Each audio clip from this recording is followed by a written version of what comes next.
Endometriosis is a complex disease. Here are the top 5 theories for what might cause it, and watch until the end to learn whether or not the estrogen in the combined contraceptive pill worsens your endometriosis. Now, the answer might surprise you. So, number 5 is your genetic predisposition. This has been well documented in family and twin based studies, but no specific gene has been identified, and there are currently no genetic tests available. Number 4 is cellular metaplasia. So, this is when cells change from one form to another, and cells from outside the uterus change into endometrial like cells and start to grow. It could also explain why endometriosis occurs in some women after hysterectomy and in men who are taking hormone treatment. Number 3 is that stem cells give rise to the disease, which then spreads through the body via the blood and the lymphatic vessels. Number 2 is environmental factors. So this theory suggests that certain environmental toxins can affect the body, immune system, and reproductive system and cause endometriosis.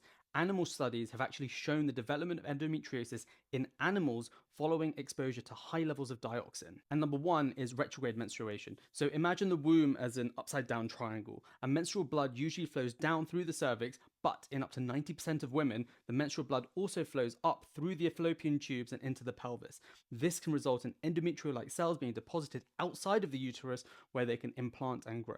However, this theory doesn't really explain the low rate of the disease compared with how common retrograde menstruation is thought to be. One final factor that might also contribute to the growth of persistence of ectopic endometrial tissue is estrogen.